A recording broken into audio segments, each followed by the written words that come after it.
Hello friends, I'm so excited to be working with you all again. I wanted to get started with some math that we had been working on when we were still in school. We were working really hard to tell if a problem was add to, put together, or take from. As a reminder, add to and put together, those were the kinds of problems where you had to make a greater number at the end. They were addition problems.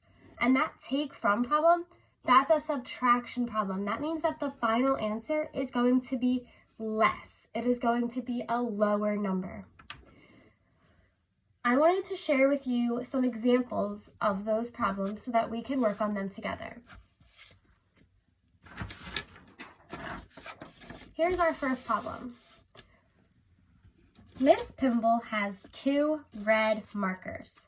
Miss Sherrouse gave her 6 other markers. How many markers does Miss Pimble have now?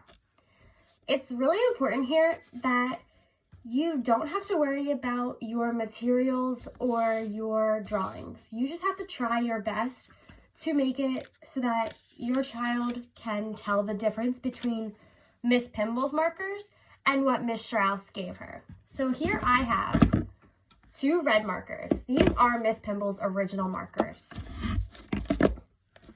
And then I also have 6 other markers that Miss Sherrouse could have given me.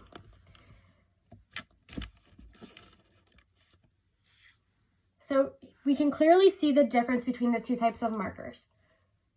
Now I want to try to determine if this is an add to, a put together, or a take from problem. First, I'm going to read it again. Miss Pimble has 2 red markers. Okay, I'm going to stop and say, here are Miss Pimble's 2 red markers. Then Miss Sherrouse gave her 6 other markers. So then Miss Pimble got 6 more markers. How many markers does Miss Pimble have now? That means that that first part of the problem is changed. Miss Pimble has a different end number. So now we're going to count them. Miss Pimble's 2. So I can just start counting at 2 because I know that I already have 2. 2, 3, 4, 5, 6, 7, 8. Let's write it as a number sentence to see if that makes sense. Miss Pimble had 2 red markers. They're here. And I know that my number is going to be more. So that means it's a addition problem. 2 and 6 more is the same as, we said, 8. The last thing that we need to do is to tell, is this a put together or an add to problem? We know it has to be one of those because of that addition, because it's going to be more. So we know that it has to be one of those 2 options. An add to problem means that someone else or something else is making the original number bigger. So I already have those 2 markers and Miss Sherrouse gave me 6. So we are adding to my original number. So we are going to say that this problem is an add to problem. If Miss Pimble had 2 red markers and 6 blue markers, but Miss Pimble already had them, then it would be a put together. Let's look at a put together problem now.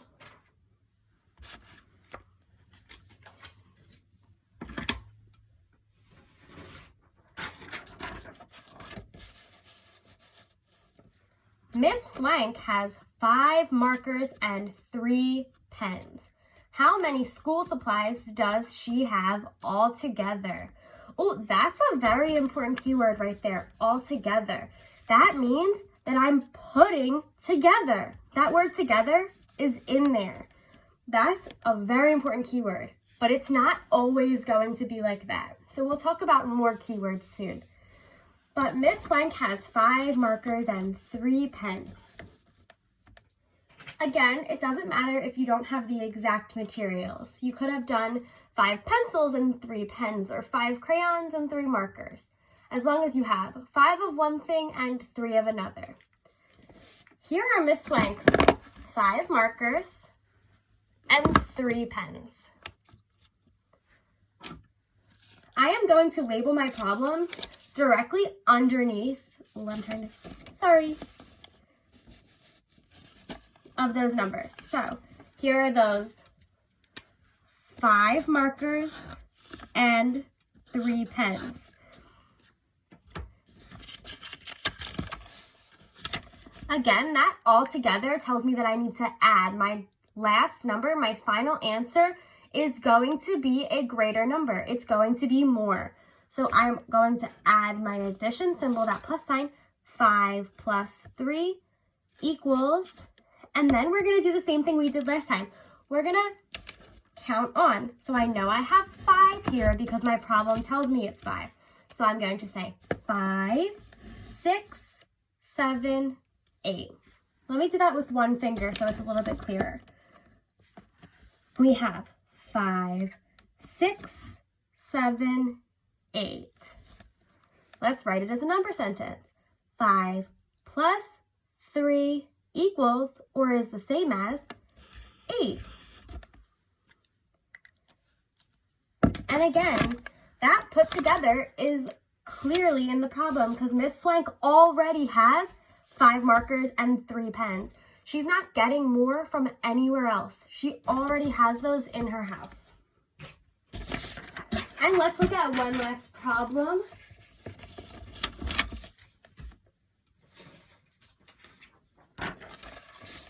And we have to try to tell if this is add to, put together, or take from. Pete has 7 buttons. 3 buttons popped off. How many buttons does Pete have? This one's a little bit trickier. There's none of the, I don't see any of those keywords that we talked about earlier. I don't see all together, so it might be put together, but I'm just not sure. Let me read it again. Pete has 7 buttons. 3 buttons popped off. How many buttons does Pete have? Okay, so the easiest way to solve this is to find 7 items. I'm going to use buttons, but you can use anything. 1, 2, 3, 4, 5, 6, 7. Pete has 7 buttons. 3 of them popped off. Okay, so I'll take 3 away. 1, 2, 3. How many buttons does Pete have? And I'm trying to tell what operation to use. Am I using addition or subtraction? Is it add to, put together, or take from? Okay, Pete has 7 buttons, 3 buttons popped off. That's why I took these 3 away. They're still in my hand. Wait, I took 3 away. That means it's gotta be a take from problem. My final answer is less. Wow, okay. So we have 7 buttons. Let me write that down. And 3 buttons popped off. So I'll add that 3 in. And now since it's take from, I know that I'm not using that addition sign. I have to use our newer subtraction symbol. That's a minus. Can you say minus, friends? 7 minus 3 is the same as, let me count, 1, 2, 3, 4. 4 buttons. You could also draw this as a picture. I like to draw take from problems because I can use a super cool technique.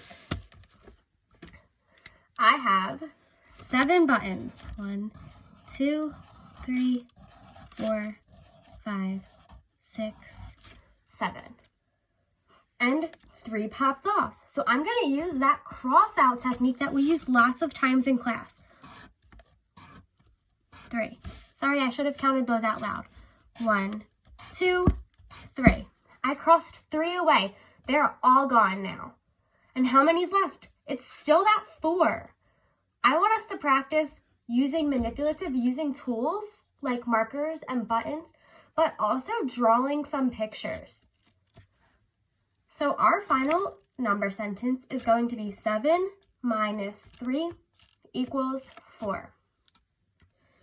Since we worked on so many problems today, we'll finish with that. But tomorrow, we are going to work on 2 more problems. And in those 2 problems, you have to tell if they are add to, take from, or put together. And I want to see your number sentences. I'm so excited to learn with you all this week.